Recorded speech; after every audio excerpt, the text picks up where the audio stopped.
then in 1991, when I went back for 2 more stomach surgeries, I was at peace. And then, I was able to play 1 more year professionally. When I obstructed for 30 years, and in and out of hospital stays and stuff like that, I was at peace. I knew that God had his hand on my life. My wife knew that God had his hand on our lives and that he would provide. And maybe it meant death. Maybe it meant death for me. What's up, beautiful people? Welcome to the Dear Young Athlete podcast, where we talk to coaches and athletes about their journeys and what advice they would have for their younger selves. I'm your host, Jacob Thompson. I'm a speaker, author, and aspiring Paralympian. I've had the privilege and the opportunity to interview over 25 high-level leaders that share their stories and their insights on leadership and how to be successful. We have another great episode coming right up, so let's get into it. What's up, good people? Today, I'm excited to have a very special guest. If you've been around Minneapolis high school football for the last several decades, you know this name. We haven't met much in person, but I can say I've heard over and over from people who I respect that this is a stand-up man. He's a man of God. He played Division I football, played in the NFL. He's been a head coach for, he's going to tell us, over 20 years though. And he's been coach of the year in the conference. He is just an amazing person above all that, husband, father. And so I can't wait to get into his story. Without further ado, Rodney Lossow. Coach, what's happening? Jake, it's a pleasure, and it's a pleasure to be here, and I thank you for this great opportunity. So not a whole lot happening now in the summertime, which is great. A little bit of rest, a little R&R, a little bit of football, but it's awesome to be here, so thank you. Yeah, well, I'm excited, so we'll jump right in. You played Division I football, you played in the NFL, but take us back to your childhood. Where did it all begin for you? How did you fall in love with sports? Yeah. When you say take it back, make me sound old, Jake, which I am. I'm hitting that 60th birthday this coming August. So, taking you back, it would take you back to South Minneapolis in a home that would go to church on Sundays, and parents that loved Jesus, and had one son, me. So I was kind of the focal as far as sports go, but 4 sisters. And so kind of a house that did not have a ton of testosterone. More estrogen. Where do you fall in that lineup? You bet. So in that lineup, I have 3 older sisters and then myself and 1 younger sister. So my mom put ice skates on me, I think at the age of about 5 or 6, figure skates, matter of fact, and sent me down to the park. She put them on me at home, actually, and then I walked like the last block up the sidewalk into the park house, and I never could skate. I never really realized that when you walk on cement with figure skates, it takes the edge off your skates. So I was not a very good athlete starting out, Jake, but then the baseball season rolled around, and long story short, our house, my dad and my mom both supported me greatly in baseball, football, and hockey kind of growing up. So in South Minneapolis. So that's kind of my sport journey began in the Minneapolis Park and Rec system, and then went into the high school where I attended Minneapolis South. So awesome. I love that story. I'm teaching my 4 and 5-year-old how to rollerblade with hopes they'll figure out how to skate too. But it's an ongoing process, we'll say. So bring us into that high school world. Are you playing all three of those sports? And what does your high school experience look like?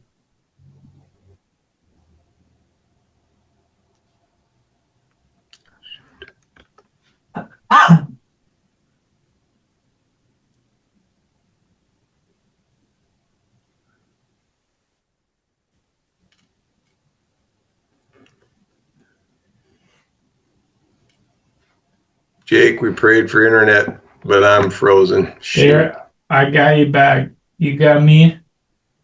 Yeah, I do. I'm sorry. Oh, no problem. So take us into the high school, your high school experience. What did that look like, sports wise, life wise? You bet. So, high school experience went, like I said, I attended Minneapolis South High School and started out playing three sports: football, baseball, and hockey. Baseball lasted just 1 year, my sophomore year, and then hockey lasted 2 seasons. I actually started in my ninth grade, but my junior year, I ended up tearing some cartilage in my knee playing hockey. And then football lasted, I started back then, you would attend high school 10th through 12th grade. But I started my hockey and my football career in the ninth grade era. And so hockey that junior year ended in an injury, but I was able to play all 4 seasons with football. And that's where I accelerated the most at. And that just seemed like, college was never really on my radar. We weren't, back then our family wasn't exactly a college going family. I mean, my older sister went to college, but it was one of those things. My dad was a truck driver. So if college wasn't in the picture, it was no big deal. You just go get a job. And so if it wasn't for football, and I started getting some colleges interested in me probably about my junior season, I probably wouldn't have attended college, but in the end, I was offered by the University of Nebraska, Wisconsin, and Montana, and I ended up choosing Wisconsin. Nebraska, to be honest, they kept their offer on the table, I think, until about the end of January, and then they pulled their offer. I think they had filled all their scholarship spots. I didn't know a lot about the recruiting process, and so once they had filled all their spots, they took their offer off the table. So Montana, Wisconsin stayed on the table. I wanted to stay close to home, plus Wisconsin was still the Big Ten. It was still really good football. Minnesota had not put anything on the table other than I could walk on at the University of Minnesota. And so I chose the University of Wisconsin to attend college and to further my football career. So that's awesome. I'm a Nebraska Husker fan, so too bad. But back us up into that high school football career. What position are you playing, and at what point do you start playing on varsity and realize like that, man, I'm pretty good at this?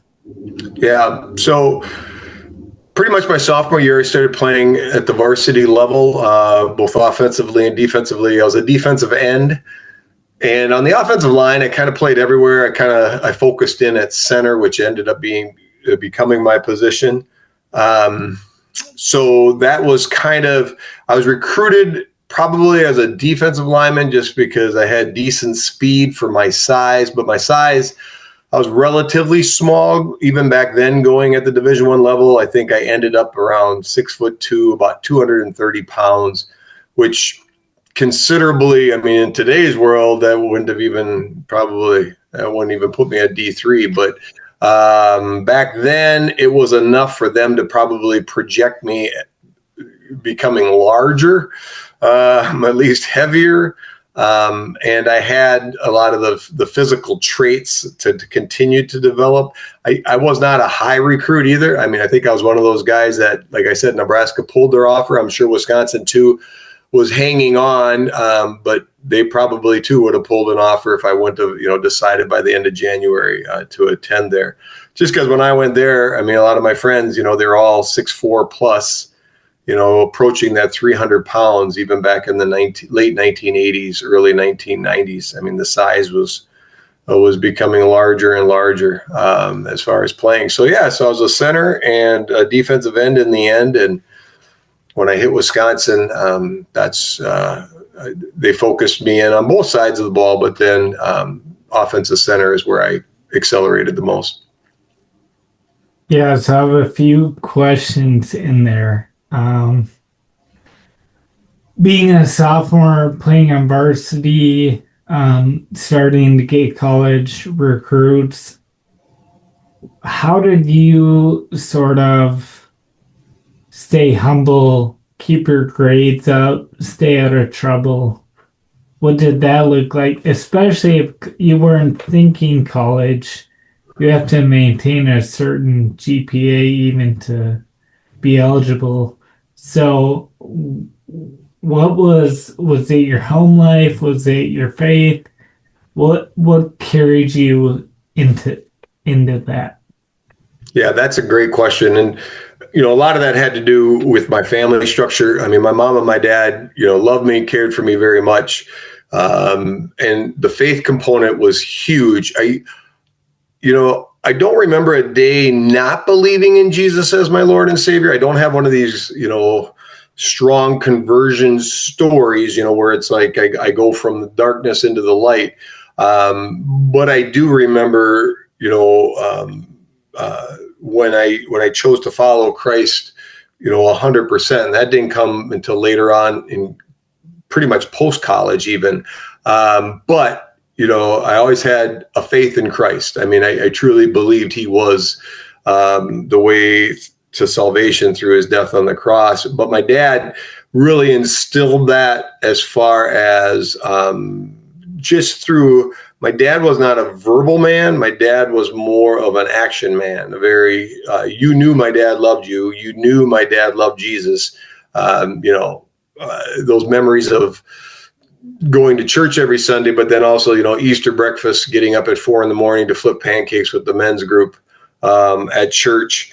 That meant something, but it meant more than just flipping pancakes. It meant, this was an opportunity to serve God and to ultimately, through those pancakes, bring Jesus Christ and joy to people. And so I saw that in my father. I saw that in my mother. I mean, just the way she served the church, and we didn't have a lot of financial means.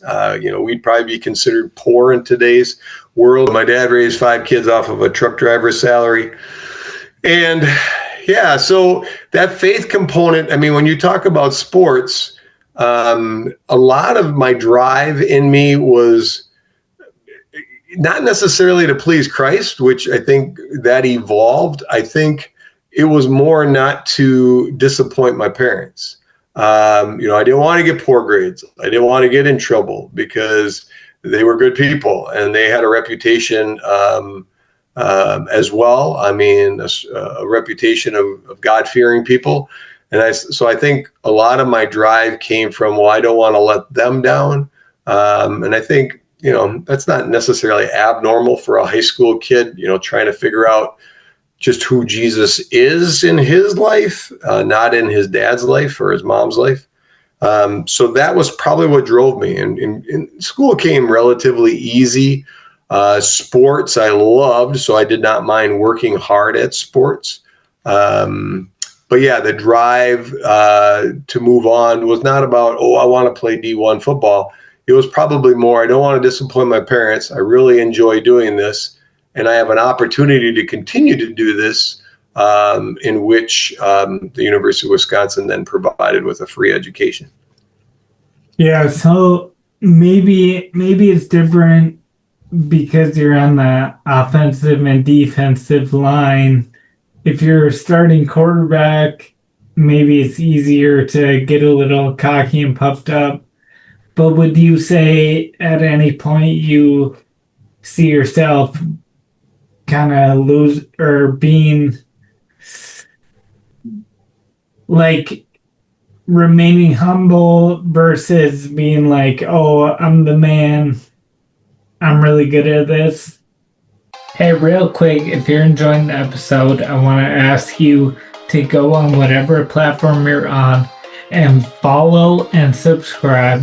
Give us a rating and review us and help this podcast reach more people. You can head to the website 1020words.com/DYA. That's TEN20words.com/DYA to learn more about us, check out our merchandise, or figure out how you can have me come speak to your team or program, or potentially be a guest on the podcast. I look forward to connecting with you. Let's get back into the episode. Yeah. Jake, my whole life I've struggled with humility. I think that's probably one of my number one areas that God has constantly reformed. Because of success, I mean, to a certain degree, I mean, I've also had many humbling moments, losing football games 73-0 as a head football coach. So that'll humble you quickly. But at the same time, I mean, humility is one of those things, and it comes in in the smallest moments too, in the moments that, in the most minor things, God is still in control. I had a cup of coffee this morning with a gentleman that I met years ago from North Dakota, and we both live by each other now. That's not by coincidence. That's, we're accountability partners to each other, and God put us miles apart way out here in the Rosemont, Lakeville area, which I've only lived here a few short years. I mean, all that is God's design. And so if God is so in control of even the what the world would view as the most minor things in life, like, oh, who really cares where you live? I mean, what's the big deal? But I think God controls all these things. That's the humility. So did I struggle with humility? Oh, I'm sure. I don't have memories, of being puffed up or whatever, but I'm sure I did. I mean, because I know I still struggle with that today, where things will start to go well, or, even ministry wise, things will go well, and I'll kind of go, yeah, I'm pretty good. And it's like, oh, you are, huh? So, and sometimes the path leads to humility. And then sometimes I just have to figure it out myself and kind of go, I'm not who I think I am. And I'm a moment away from destruction because of sin in my life. And so, humility has always been an area in my life that I've had to keep in check. And I think I became more aware of it as I matured just in age. Yeah. And I like when talking about humility, you also seem to have a lot of confidence. So you need to have confidence in the work you put in the ways you're gifted, right? And then humility is knowing, like you said, well, I could lose it like that. I'm not invincible. And to hold those both is a really good thing. Take us then into college. So you commit to Wisconsin. What is your college experience like? I mean, obviously, if you got drafted, it must have gone pretty well on a football side. But speak to the football aspect and just the life aspect of your college years. You bet. My senior year, April, there was a spring football game that the seniors, the new recruits, were able to attend. And so I went down there with my mom, and then there was another Minneapolis guy, Brian Bonner, that went with us, and just a stud of a football player. And, 6'2", 230 pounds, and my strength was really good. I mean, God had blessed me with incredible strength, and it looked great. I mean, it looked like, hey, we're going to go into this thing. And, physically, I think I would grow and things are going to be great. But then God had a different plan. 2 months later, I guess 1 month after that spring football game, my appendix ruptured. I walked around with it, ruptured for about a week, which created a lot of stomach issues. And so that summer, I spent a lot of time in the hospital right before I went into college. I had 3 stomach surgeries to repair the damage. All the damage would not have been, it remained a thorn in my flesh, well, until this day, but for 30 strong years with obstructions. But I came out of that summer about 50 pounds lighter.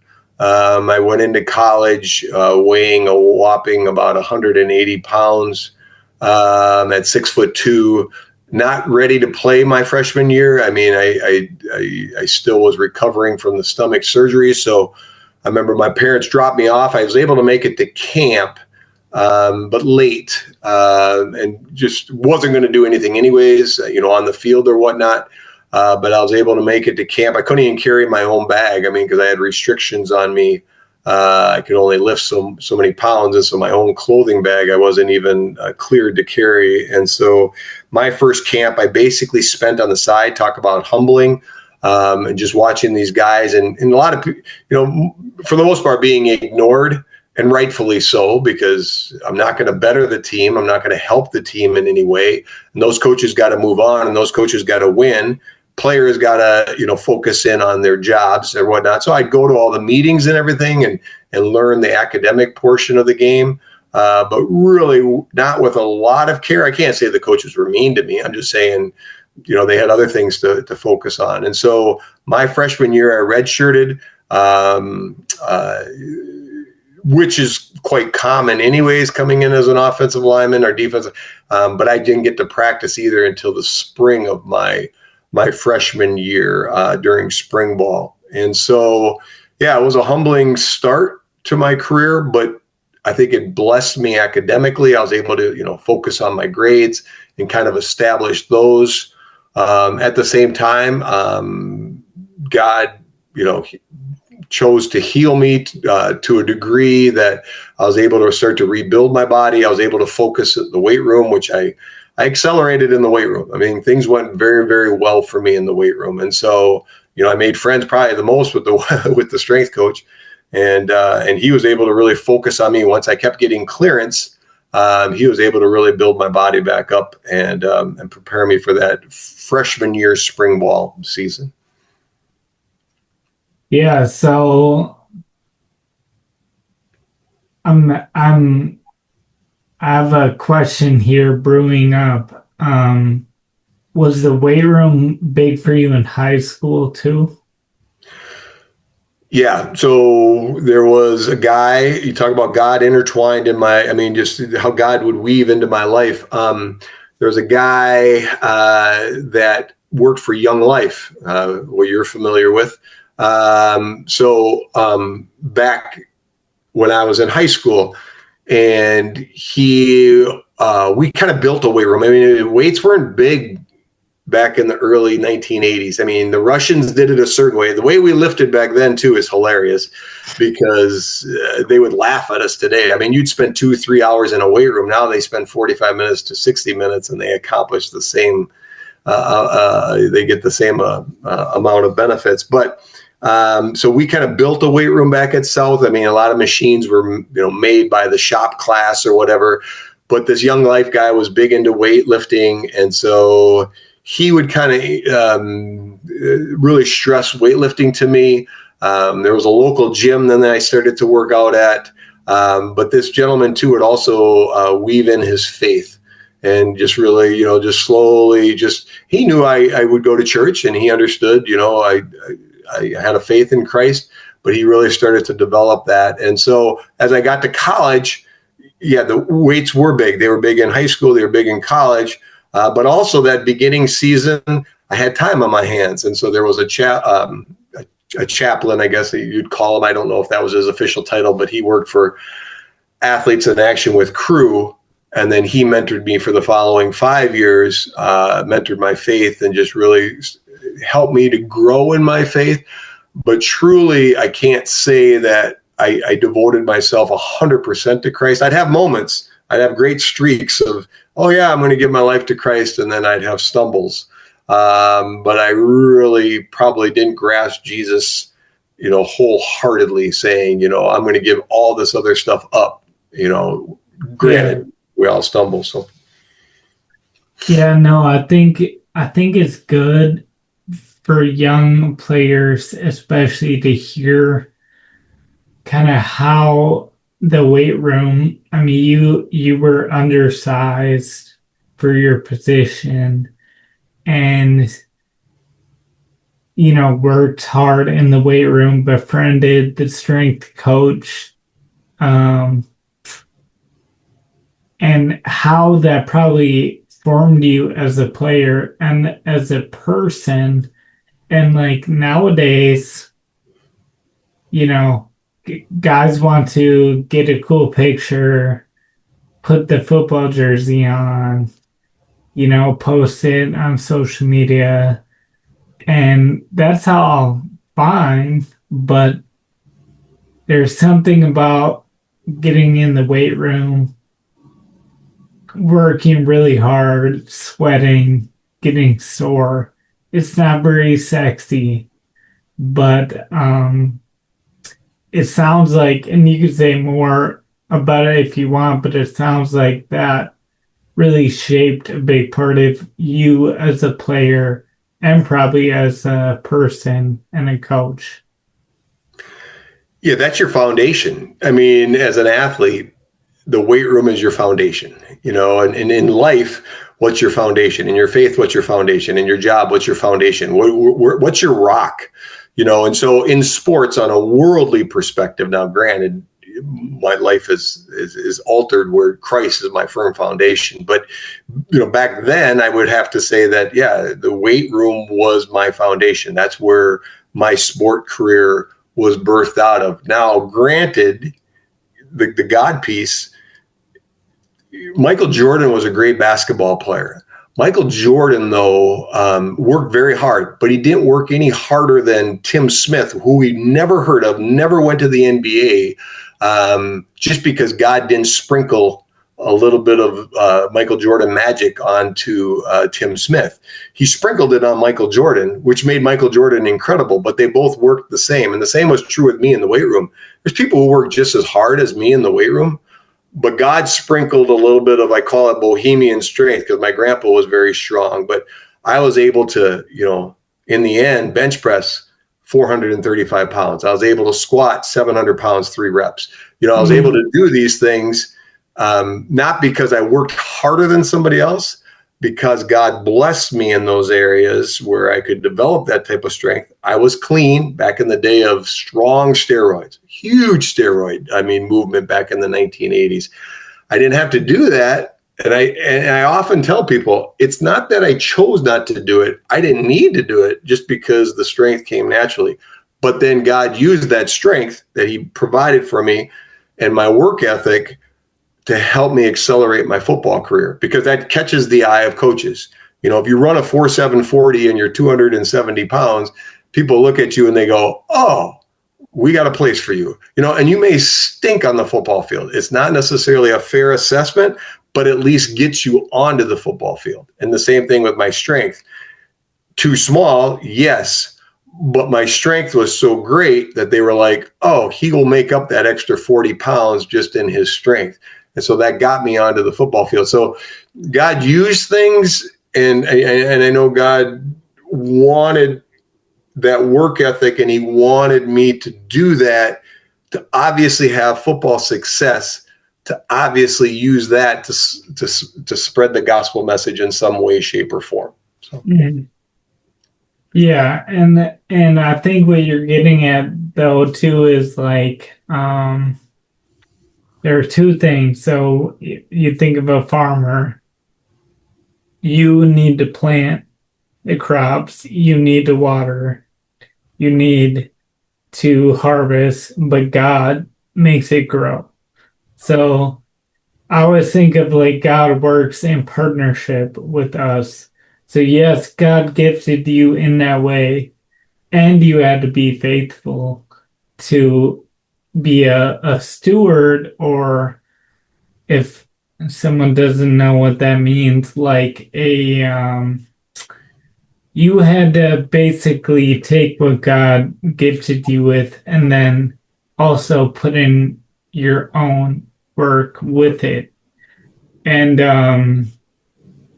I like that because it brings us back to focusing on what you can control. Because you can't control how gifted you were.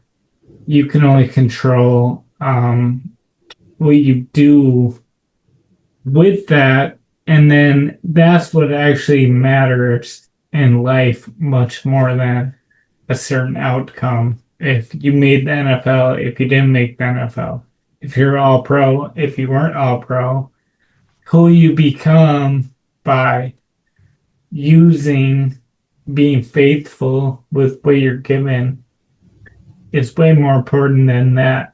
But that being said, take us a little bit into that college world. Kind of, you cracked the lineup, some of the highs, maybe highs and lows of that, and then how you actually ended up in the NFL. Sure. So I started that spring year at the defensive line. They quickly realized I just didn't have what it takes to be a D1 D lineman, and they flipped me over on the other side of the ball. But because of my athletic attributes, my speed, my strength, I got onto special teams my redshirt freshman year, and had the opportunity to break my nose against Illinois when I got hit so hard. I really have no freaking clue what happened. My helmet slid down. All I remember is getting stitched up on the sideline because it busted my nose open. And but then that evolved into my freshman my sophomore redshirt year. So my third year at college, I played in 2 games. I mean, I was like the backup center, backup guard. My third year there, a couple of my buddies I'd come in with, a couple of big old hosses, they started at tackle. And then by my 4th year there, so, my senior year technically, but my redshirt year, so I still had 2 years to go. I started at center for the University of Wisconsin. And so that was a blessing. We went through some hardships. I think it was my junior year. Yeah, because we had an interim coach my junior year. Our head football coach, Dave McLean, he died of a massive heart attack the spring before my junior year. Actually was working out, went into the sauna at Wisconsin and had a massive heart attack where a wrestler found him and he passed. And that was a challenging time because that's kind of your father. I mean, that's your worldly father. College sports is similar to pro sports in the sense that this is your life, especially at the D1 level. I mean, I'm not saying it isn't at the D3. I'm just saying at the D1 level, they are paying at that time, they didn't pay you, but you were paid, you had your scholarship. And so they owned you. And so you were theirs. And so when they told you to be somewhere at 6 a.m. workouts, you were there. If you weren't there, they took away from you what paid for your schooling. And we saw that. We saw how Wisconsin, I know people say, oh, people slide. They didn't slide at Wisconsin. I remember one of our years, I think it was probably my second or third year there, our starting tight end, just a stud of a tight end. He got removed from the football field one day and never came back. And we found out that academically he wasn't attending class and he had fallen short of the mark. And so, if you didn't live up to their expectations or what the school desired for you, you were in trouble. And so, but at the same time, I accelerated. I was able to play center. It fit me very well, size-wise, academic-wise, just being able to know and study the game and understand how the game works. And so I had 2 years of starting, and then my senior year, along with Paul Gruber, we were captains. We were voted as captains by our teammates, and which meant a lot. There was just a lot of transition because we went from McLean to an interim coach. Our linebacker coach was an interim head coach for a year, and then they brought in Don Morton, who was out of the University of North Dakota, and he kind of changed everything. I mean, we went from kind of a bunch of big hosses, 2 6'5", 6'4", 6'5" tackles that are 315 pounds made to run the ball, made to pass pro, to running a veer type offense where you're on your all fours, and it just wasn't Wisconsin football. Unfortunately for Coach Morton, very nice man, godly man, love the Lord, but he just didn't last. He didn't win there. It wasn't the style that probably fit Wisconsin best. And so, but yeah, so my senior year, so we had gone through three head coaches throughout my career. So on the field, things were a little rough. I mean, we were always, my junior year, we were right around 500. My senior year, we had dipped well below 500, a lot of pieces. But then that's when the NFL, I realized, well, I'm going to have an opportunity beyond college to play. I knew that once again, my size was going to come into a factor. I mean, 6'2", I was playing probably about 265. So not the average center probably back then in the NFL is probably more 6'3", 6'4", probably about 280, 290 pounds. So considerably smaller than today. But at the same time, it was still a position that you probably would have a shot at. So there was three of us that year off of our offensive line, our senior year, that were all drafted into the NFL. Oh. So why do you think your teammates voted you to be a captain? Yeah, I think they saw the work ethic. I think they saw, that we were committed to the Wisconsin football family. I mean, we worked hard. We strided, for excellence. I also think they saw the compassion of Christ in me. I mean, even though I wouldn't necessarily say I had devoted my life to Christ in the sense that 100%, I was more smorgasbord, taking what I needed to. I think I had compassion in my life. I think I would listen to players. I think I would steer guys down that path. So I think they trusted me, but I think ultimately what they trusted was the Christ in me. I mean, I think is what they saw in me. And, the same with Paul. Paul's just a great guy. I mean, we stay in touch now, and, he just was a kind individual. And so I think they see that in you. I think they see the work ethic. I think they see the kindness. And then I think they see the ability. I think they kind of go, oh, these are people that are accelerating. They're probably going to make the NFL. So you kind of have the trifacto, where you're liked, you're able to play, you work hard, and you're trusted. And so I think those were components that elevated my status in that world. So. Yeah, I think that's important for people to hear. And even that you said, yeah, I was good. That was the last thing you said, because lots of people are talented, but when it comes to choosing a leader, what you talked about, work ethic, caring about your teammates, that's the teammate that people want to lead, regardless of how good you are. Now, if you have that and you play well, that helps, right? But if you play well and you don't have the work ethic, I mean, you're not going to be a true leader. And I like that you said that. I think too, what you said about college football or any college sport, every kid playing right now thinks they want to go D1. And it's like, so you want to wake up, at 5, you want to work out.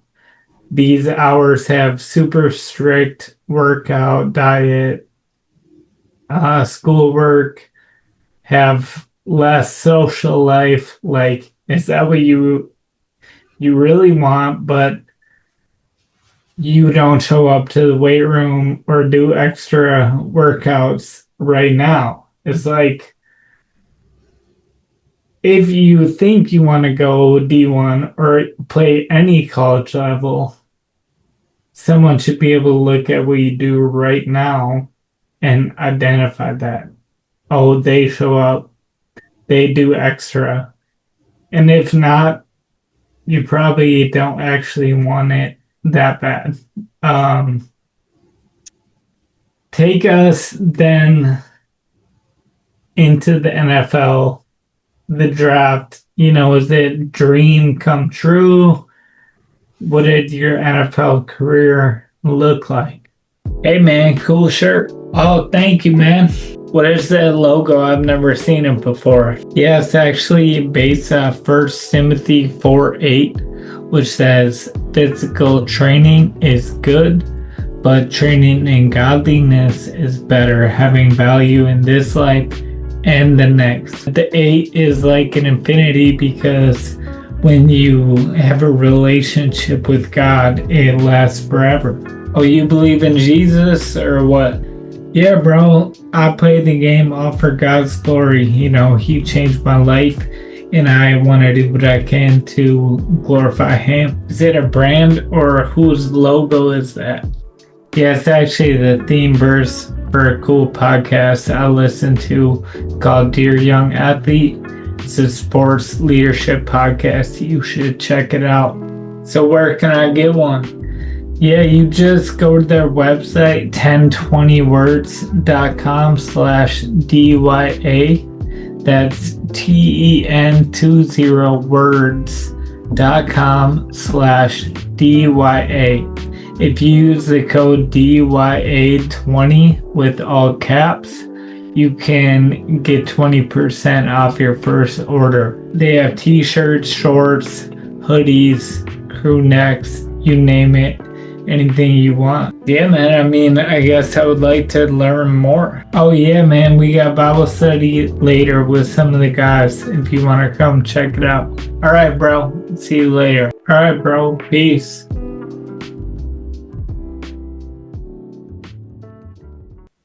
Sure. So when that all boiled down to it, got invited to the combine, performed well, I thought, until Randall McDaniel, now Hall of Famer played for the Vikings. He was my same class. So I can't remember my combine time. I had a senior time one time, like in the 4.7s for my 40-yard time. So that was really good. I think the combine time was more like a 4.9.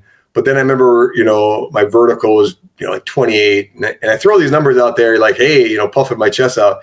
And then freaking Randall McDaniel comes along, at the same combine as me, wearing his number.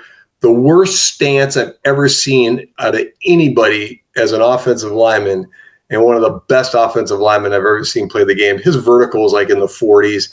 His 40 time was like 4.6. It was just like, he's just a freak. And he weighed about 20 more pounds than me. So that humility kind of took place, but they rank you by position. And so I was ranked as a center. And so I was actually ranked 3rd in the nation that year as a center. So I was projected around the 4th round. They had 12 rounds in the draft back then. So, which is a shame. They really did a smart thing by going 7 and then doing free agency after that, because I think after the 7th round, they drank a lot of beer and then just started to pick guys just for the heck of it, kind of like as a joke. And I joke about that, but I am not fully kidding about that either. But so I was projected. One of the guys went in to become a medical doctor. So I ended up being ranked 2nd going into the draft that year. So it was looking really good. It was this one guy who was projected in the first couple of rounds, and then I was probably projected more around the 4th round. Kind of was looking like I was going to be heading towards Pittsburgh because they kind of, line it all up for you.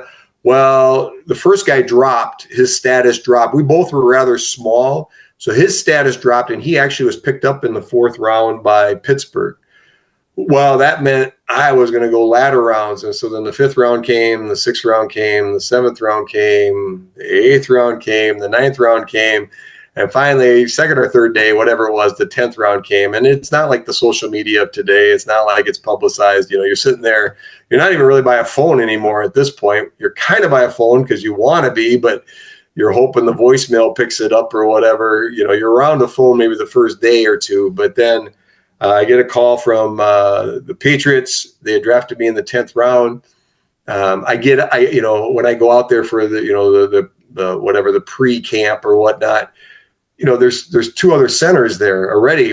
Their starting center is probably late 20s. I think his name was Trevor Mandich or something. I don't even remember, but he'd good offensive center in the NFL. Well, and then the guy that he had replaced was still there. He was kind of like a journeyman. He had been there 15, 16 years. Peter Brock, great guy. Great guy, but he was still playing. And, he wasn't going anywhere. And I'm just kind of going, okay, where do I fit in? And so I do go to camp. I go there realizing that, you know what, it's over. My career is going to end quickly. I'm probably going to get cut. I'll go back. I'll teach. I had a teaching degree. And I end up tearing my hand. A shoulder pad buckle went into my webbing on my hand, and my fingers split. So I took a bunch of stitches to piece that together during camp, which actually blessed me. It hurt me to making the team. When I made it to the final cut, and I actually made it past the final cut by a couple hours. But what I didn't realize was the NFL is a huge business, and they were jostling players at that time. They were making some trades. They were trying to pick guys up off of waivers that were better than me, but they kept me around just in case, all this didn't come to fruition. Well, the roster they wanted that year in the offensive line position, they were able to solidify. And back then you only carried like about 7. It was very rare to carry 8 offensive linemen. You usually carried 7 guys, 2 backups that could back up every position. So I wasn't an ideal backup just because I could back up maybe center and guard, but tackle, you can't throw 6'2", 270-pound kids out at tackle, not even back then. And so, I could play it, but I wouldn't be very good at it. I'd have got destroyed. And so they were able to get their roster together, and so they cut me after the final cut. But then that's when the business started to take place. You got the football business, the NFL business, this multi-billion-dollar business. It's an ugly business. It is a definite worldly, I will make money at the cost of any individual. If I got to save $5,000, I will save $5,000 type of business. And then you also have the people business, and these people that care for you inside the NFL. These coaches, these recruiters, other players, everybody kind of looking out for each other on the inside. And then you have, so you have your vagabonds like me that are just going to float throughout the NFL and try to survive as long as you can, keeping a bag packed. And then you have your studs. You have your Peter Brocks that are there for 15 years, and freaking Dougie Smiths out at, that I played with in LA, Hall of Famer Jackie Slater I got to play with. Those guys are studs. They stick around for 15, 20 years in their career in one place. But I got cut by New England. Immediately, the guy that was cutting me said, hey, have your agent call this guy in Calgary, and they're looking for a center. So you call your agent calls Calgary. Next thing you know it, you're on an airplane from Foxborough, Massachusetts. You make a quick pit stop in Minneapolis for a few hours to grab some clean underwear, and then you're off to Calgary, Canada with that same bag. You walk into Calgary, they're halfway into their season.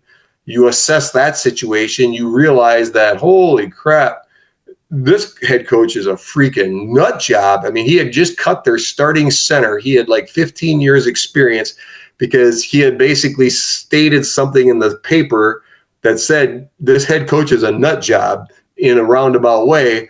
So he would just cut you. He would walk into the locker room and just cut you. So then that brought me in, and I was an American. You only get so many Americans in the Canadian League, so you always hire skilled people to be your Americans, almost always. Well, they had 2 American offensive linemen when I got there. So I survived to the end of that season, but I wasn't even on the active roster the last game or 2. I was active for about 6 games, and then the last couple of games I wasn't active. So I knew that was going to be short-lived, and they got rid of that coach, and then they got rid of, basically American offensive linemen. They cut them. So I got cut in June, though. It took all the way to June before I wasn't with Calgary. Then I get a phone call from LA, the Rams, and they got guys holding out. So they're looking to add offensive linemen to the roster, not necessarily to make the team, but I flew out there, and that was a God piece because, long story short, rosters back then were 44 people. Now I think they're 55 or 60. Back then they just started the practice squad. That was me. My first year with the Los Angeles Rams, my second year in professional football. We were $1,000 a week, and there were 6 of us. So they had a 44-man roster and a 6-man practice squad. Well, with the Rams, I was able to make the practice squad, and that was a God piece, just because there was another mentor out there, Chuck Obrimsky, just a strong chaplain, loved Jesus. Well, Jackie Slater, godly man. I mean, Dougie Smith, godly man. I mean, these guys, they lived their lives for Christ. And I started to realize I really need to commit my life to Christ, because I remember coming out of the locker room in the preseason game with the Los Angeles Rams. Wasn't sure I'd make that team or not. I had an opportunity to be one of the top 7 there, but once again, it's not good to have a 265-pound man, as a backup. And Doug Smith was their starter. And I remember coming out of the locker room, and we had our own special parking lot where we parked our cars. And, I remember, people hanging out wanting autographs and stuff like that. And this is something I had aspired to since I was 5 years old, was to play professional football, and it was taking fruition.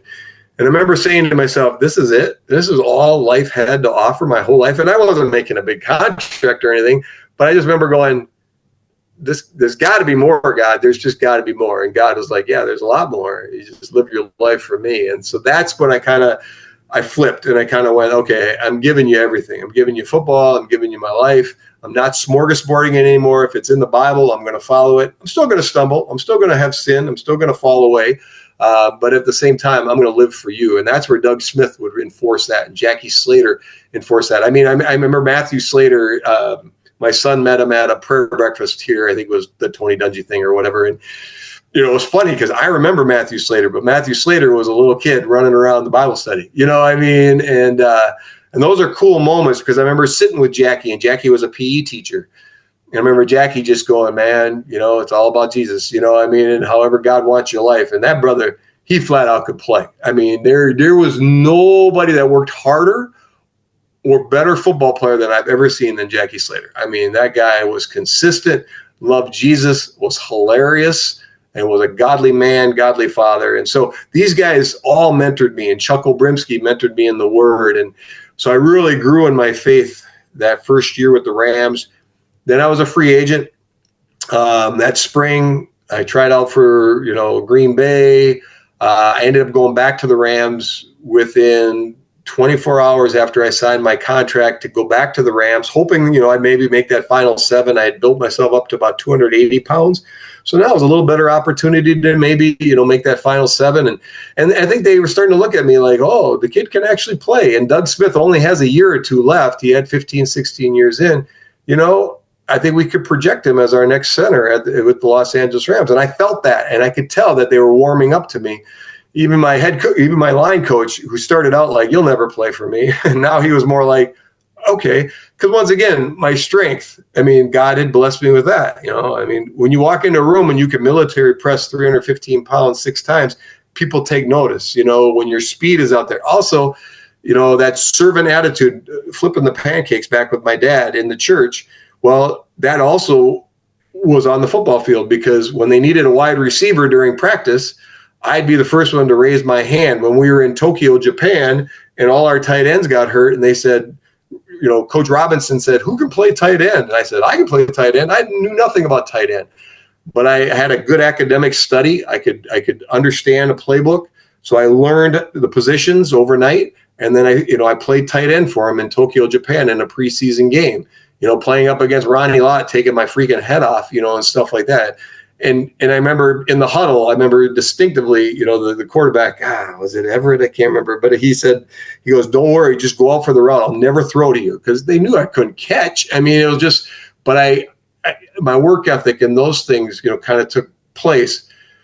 But within 24 hours of signing that contract in my third season in as a professional athlete, I tore my knee. And so then my ACL tears, literally 2-3 weeks later, in the first round, they select Bern Brostek, a center from the University of Oregon. And I knew the writing on the wall. It was over. And they knew it too. And then they came to me and they said, hey, would you do us a favor? Would you tutor him academically for this position. Now you talk about a faith crunch, you talk about humility, I'm going to tutor a guy to take my job, and, but it was the right thing to do. That's what you do. And Bird's a great guy. I don't know where he is today.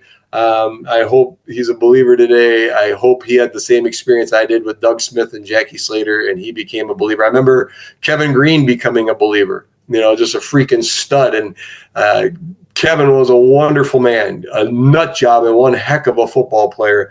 But I tell you what, he loved Jesus, and he was raw. He had some moments where he'd say the Lord's Prayer out of this side of the mouth and some expletives out of this side of the mouth, and he could rile a team like nobody else. He was a good person. And so these were experiences, though, growing in my faith. And then, so I tutored Bernd Brostek that following November. They get me on film, just doing some drills, with my knee. I'm about 70%. They cut me. They cut me to save approximately $25,000. That's it. A multi-billion-dollar business. So, but that's okay, because then the World League comes up. I go into the World League for a couple of seasons, and there's more story to that. But and then that leads me to the end of my career. It leads me to my stomach issues coming back and haunting me for 30 years, but it leads me to Minneapolis teaching and coaching, and the path of ministry takes off. And it's God's hand. Yeah, so I love what you said.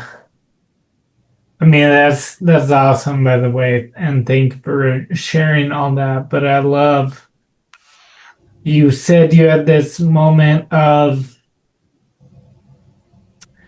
two things happening. One, being around people that are really living for Jesus, and you realizing they have something I don't have.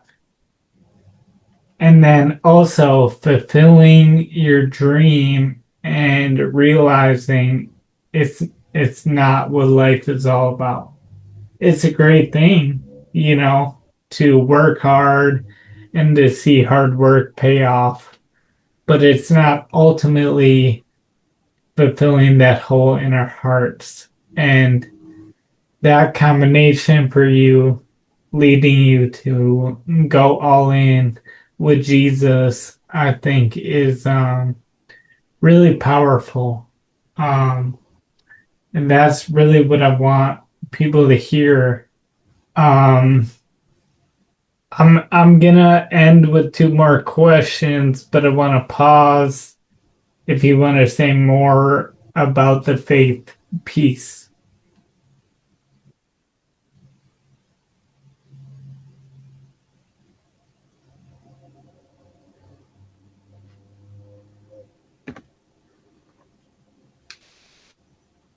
We froze again, Jake. Where'd you lose me? Nope, I caught you. I kept you all the way to the end. Pause. Oh. You said you're going to pause.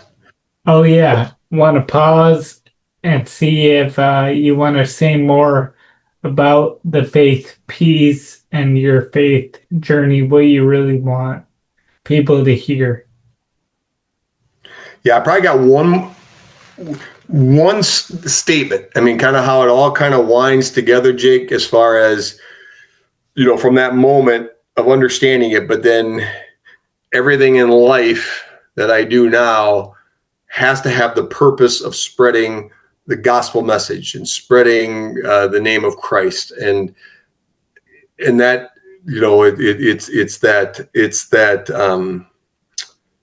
it's that missionary lifestyle. Where, you don't have to be a missionary. You can be a freaking garbage truck driver, but how do you live your life out for Christ, where people, that's your goal. It isn't to pick up someone's garbage. Yeah, that's what the job tells you to do.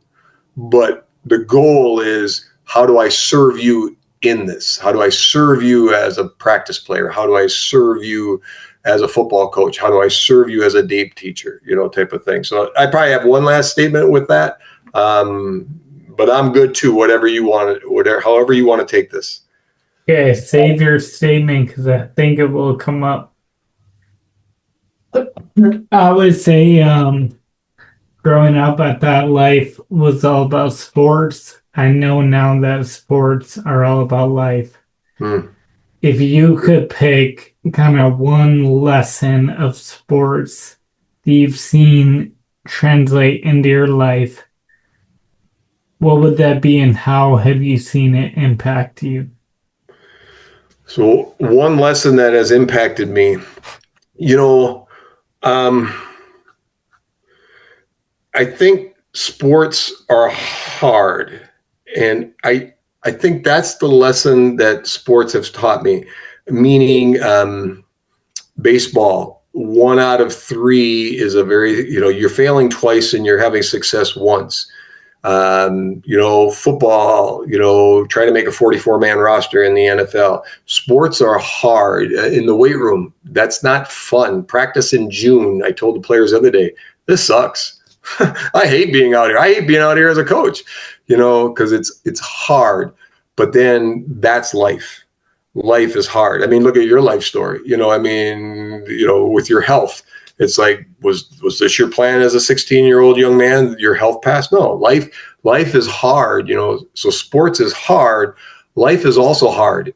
But when you're living your life for Christ, those worldly hard moments are less hard. You just don't feel it in here. You just don't feel it in your heart. You feel like, oh, life's really good. Well, but other people will see you and they'll go, oh, that's tough. That's really tough. Life's tough. And it's just like, as I care about this morning, life is short, stay awake for it. And I kind of laugh and I kind of go, yeah, it's short and it's hard. It's tough. And it's because we live in a world of sin. And so I think that's the lesson that I probably would. Yeah. Yeah. When I think of your story in the weight room specifically, I think of various scriptures, but like in James 1, we're told to rejoice whenever trials come, for the testing of your faith produces perseverance. Then it says, let perseverance finish its work, so that you may be mature and complete, lacking nothing. And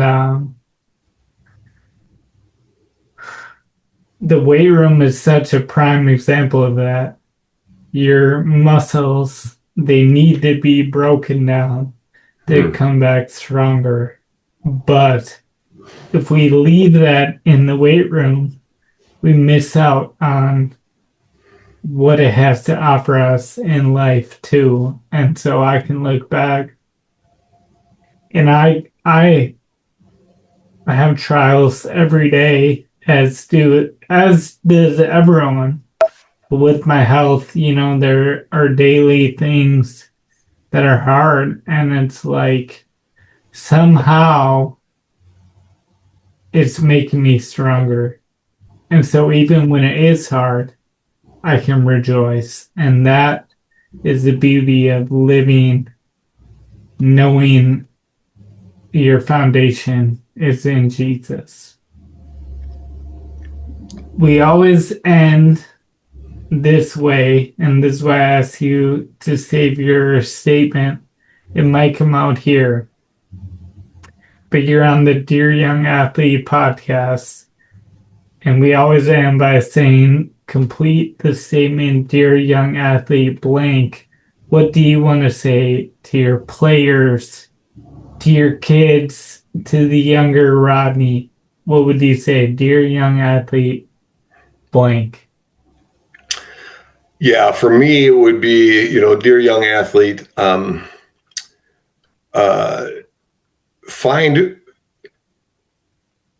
who you are spiritually. And I'm not saying that, I do believe there is only one way. I think there's only one way for salvation, and that's through Jesus Christ. But I would say, dear young athlete, search that peace. You can go get stronger. Yep, you can. You can go get a membership and you can go buy strength training. I see them all over the place. I mean, you'll get bigger, faster, stronger. I mean, that's a possibility. You can definitely, mind, body, and a heart. You can work the academic piece, things of that nature. but it's that heart piece. It's who's in your heart. What's your ultimate truth? So dear young athlete, I guess that'd be the thing. Find ultimate truth. Who's going to be there for you day in and day out? And you know what? As you're searching for that, if you're searching in the human world, you're going to find every single one of us let you down in some way, shape, or form. And every one of us, too, is going to have different truths. I mean, we're going to have this truth or that truth, or culturally we'll have this or that. And we're all going to reflect. And I encourage you, what about this faith? Or what about this faith? Or what about, go ahead, research them all. I heard a man once that I respected very much. And he traveled down Hinduism, Buddhism. He went into the Muslim culture. And the one place that he found ultimate truth and ultimate peace was in Christianity. And I believe that as well. And it's not me that's going to instill that in a child. I can show them the way to Christ, but ultimately it's Jesus that's going to infect their heart. And it's them that's going to make that choice to follow him. So, dear young athlete, develop that heart, find your truth, and really, truly pursue the spiritual component of you. And make sure in doing so, you pursue Christianity too. You can do it first or you can do it last. If you do it first, great. If you find Jesus first, and then that's awesome. But if you want to pursue the other ones thinking that they're the way too, okay. We'll just pray that God gives you enough time here on this earth for you to make it to Christianity, but do it with an open heart, because I think that's ultimately where you're going to find peace in life.